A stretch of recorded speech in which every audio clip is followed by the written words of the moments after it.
Watching KHQA This Morning. It's your news now. 5:14 in the morning. Nothing more than I love at 5:14 in the morning than to bug Kristen Aguirre and see what she is up to. Yes, it looks like she's in somebody's home this morning. What are you doing there? I hope they know she's there. I hope so too. They do know I'm here, and winter is just around the corner, and it's really important to get your house prepared before those cold temperatures really get in. So coming up later in the show, we're going to show you how to prepare your windows and even look at your furnace to make sure you keep your house warm but your bill low. Like NECAC is there assisting. I'm glad you were able to crack that code. I did. I'm a detective. Just call me Columbo. Very observant. It will be a good day to do that today, since it's going to be like 60 degrees in a little bit. Kristen Aguirre has shed her witch hat and nose with the wart on it she had yesterday. Yeah. And she's given us some tips on how to prepare your winter home for winter. Your house for winter. Yeah, going from Halloween to the extreme cold. How's it going, Kristen? It's going good. So winter, like you guys said, is just around the corner, and it's important to get your house prepared so it can stay warm all season and it can keep your bill really low. With me now is Carla from NECAC. Why is it so important for people to kind of prepare their house now for winter? Well, you know, I think as we start to see the weather getting a little cooler and the wind's starting to pick up, it's so important now to seal all those places where air is coming in and just be prepared, because the last thing you want is that cold air coming in your house. And it can also have a great deal of an effect on your bill. Oh, absolutely. You know, we've seen bills reduced in half. Average savings a year is around $407. And these are just really simple techniques, a lot of them that any of us can do if we just know about them. And a lot of people may think kind of weatherizing their home is really expensive, when in fact it's not. No, it's not at all. I mean, there's so many just low cost techniques that save you so much money. So for a few dollars, you can save a lot of money. So people in Missouri who do qualify, NECAC actually has a program for them. We do. We have a weatherization program, and it does all of those kind of techniques that we're going to talk about later, but it also does insulation and furnace replacement. So it goes beyond some of the things that we'll talk about that all of us can do. And some of the simple things that we'll be talking about today are? We're going to talk about weather stripping. We're going to talk about, you know, sash locks. Just simple little techniques, and you'll find out how really inexpensive it is to save money.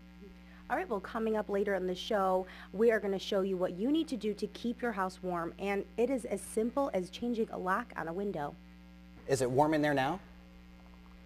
It is warm. It's a little bit cool because we have the door open because of all of the wires from our truck, but it is pretty cozy. Good way to jack up the homeowner's utility bill there this morning. Hey, Kristen Aguirre is out and about this morning. She's in Hannibal today. Yeah, what are you doing, Kristen? What are you learning about? I am learning how to prepare your house for winter. What do you guys think this is? Any idea? Weather stripping. Okay, Oh, that's not going to answer. Is it? Weather stripping. I said that I thought it was a yardstick, but it might be tape. Weather stripping. Yes, Chad, ding, ding, ding. It is a weather strip. It's actually called a V strip. Right. A V strip, and we can use this simple device to cut your bill down when you have your heat going. With me now is Charles Sidwell from NECAC, who kind of does this for the program and gets people's houses really ready for the winter. Why is this so important for people to do? Well, you lose a lot of heat, a lot of air comes in through the windows, loose windows. You can save quite a bit of money. It doesn't cost but $5 or $6 per window to do this. I mean, it's something that just about everybody can do. You can buy the parts from any hardware home store, in the areas. So it's pretty simple to do. All right, well, let's go ahead and get started. Charles does this for NECAC, but anybody, like he said, can go ahead and do some of these things that he's going to do. So what is this first thing that we're doing, Charles? Old sash locks that we are taking off the window. They don't seal very good, so I've already removed them. And you just put these on, and then... So it's as simple as just changing a lock. Changing the sash lock. See how loose that is now when you put the new lock on? Now the window's good and tight. Air doesn't come up through the middle of it. Now these are pulley seal covers. They go up on your old pulley seals, and you put them right over top of them. Take your screws,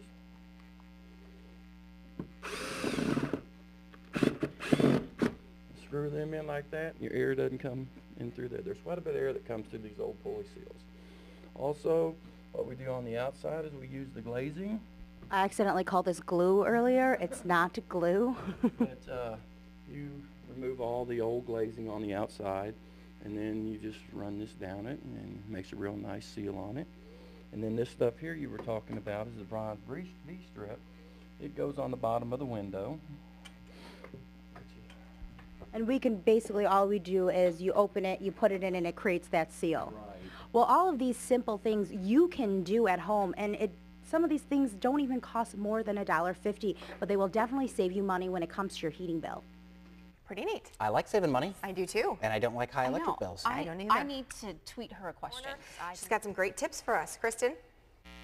That's right, winter is just around the corner. I know some of us don't want to face that snow will be here soon, but it will. And it's important that you get your house prepared now because it's going to save warmth and it's going to save you on your bill. With me now is Ken from NECAC. What are we going to be showing them? We're going to show them that one of the main things to do is to check the filter on your furnace. As soon as it gets dirty, it blocks the airflow through, causes the furnace to work a lot harder. And so people can do this simply by just going down and checking it out. So let's show them how to do it. They're usually easy access. You just pull them out and you'll check this one here needs to be changed because it is a little bit on the dirty side. This will restrict the airflow going into your furnace, which will cause it to work harder. And that in turn raises your bill? Yeah, it makes the furnace burn more electric or gas, whatever, to get the heat through it. So let's just quickly show everyone again. This is what a dirty furnace looks like. If you go out and you check your furnace at home, make sure you notice that it does, like Ken said, it's very dirty. It's not very dirty, but it looks dirty and it needs to be changed. And what's the next step that people can do? The next thing that clients can do is the older furnaces will have open burners. You can actually take them loose. This one here is a sealed combustion unit, so you don't see a flame. But your older furnaces will have either a pilot light or a flame when it comes on. If you watch it and when it comes on, if it's natural gas and it's a bright yellow flame, then it probably needs to be adjusted. And the thing to do there is to contact your furnace vendors, have them come out and do a clean and tune on your furnace and adjust the airflow. You can definitely check that on your own, but it's important when it does need to be changed that you go ahead and you let a professional get that done. You guys installed this furnace, correct? Yes, we did. It had an older 80% efficient furnace in. We put in a 90-plus furnace, which will actually burn a lot cleaner. And that helps with your bills. Yes. It's a health and safety issue, too. The 80% efficient furnaces have pulled their combustion air from the home itself. These 90-pluses will actually run the fumes outside and pull the outside air in. Awesome. So it's saving you money and keeping you safe. Coming up later in the show, we're actually going to hear from the homeowner on how weatherizing her house really saved her some bucks. And Kristen, thank you so much for reminding me today's the first of the month. I have to change my furnace filter. Well, there you go. I haven't done it in a couple months, so I'm sure it's nice and clean. Kristen Aguirre out and about this morning in Hannibal. Yeah, she's learning about how to keep your electric bill down when the winter comes around. I sure am, and so far we learned how you can just change your locks, use a V-strip, and simply just change your furnace filter. That's really going to save you money on your bill. With me now is Hilly Jacqueline, who actually, this is her home, and she has gone through the weatherization process, and she says it has saved her some money.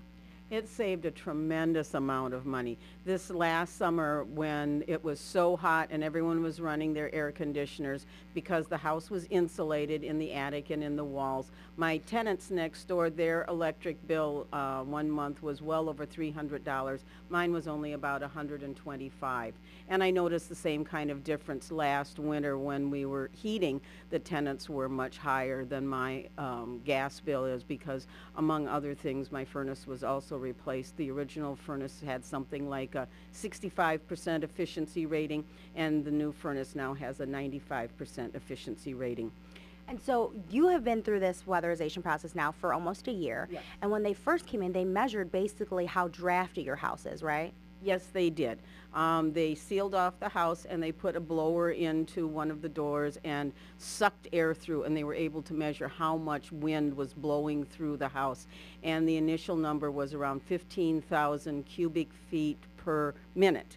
So that's a pretty drafty house. And after all of the work was done, they reduced it down to 6,000. They cut it in half. So how does it feel to kind of be in here, and how has it affected your bill? Well, the bills have dropped dramatically, and it means you don't have those pesky cold drafts, you know, sneaking up around your neck or just leaving you feeling chilled all of the time. You know, it's the little things like that. Would you recommend people to kind of do these simple steps to kind of get their house really ready for winter? Oh, absolutely. And I've been telling my tenants to apply. I've been telling neighbors to apply. I've called my daughter long distance in North Carolina since this is a federal program and told her that she needs to apply out there because they're in an old house too. Thanks, Lily. Well, you don't have to be a part of the program to do these simple steps. You just need to go to your local hardware store and get a new lock, get a V-strip, and then check your filter. All right, sound advice. Kristen Aguirre is getting you prepared now for winter. Hi, Kristen. Hi. So I know it's hard to even take in that winter is here, but it will be here. Well, it's not here yet, but it will be here really soon. And it's important to get your house prepared for those cold temperatures. With me now is Carla from NECAC, who helps their customers kind of really weatherize their homes. All morning we've been talking simple tips. What are some easy ways people can get their stuff done? Well, I think some of the tips that we've talked about, changing those, you know, sashes on your window, putting that weather stripping, that V-strip down, changing your light bulbs. You know, if you just change your light bulbs, you can save $1 to $2 on every bulb you change. That's a lot of money over the course of a year. And we were just talking about how it's hard to believe that some people may even have some regular light bulbs in there now, but these are so simple and they can save you money. And on average, how many people do you guys help a year with this program? Well, we help usually 120 to 160 a year. The last 3 years, though, we've helped 1,100 people. So how much do they save? On average, $407 a year, which is tremendous. And that is a huge number. By just doing these simple tips that we've been showing you all morning, checking out your windows, checking out your furnace filter, and even just changing your light bulbs can really save your money up to $400 a year. There's a light bulb going off in my head. Check the Well, winter is just around the corner, and all morning we've been showing you ways to prepare your home. Make sure you check your windows and double check your furnace filter.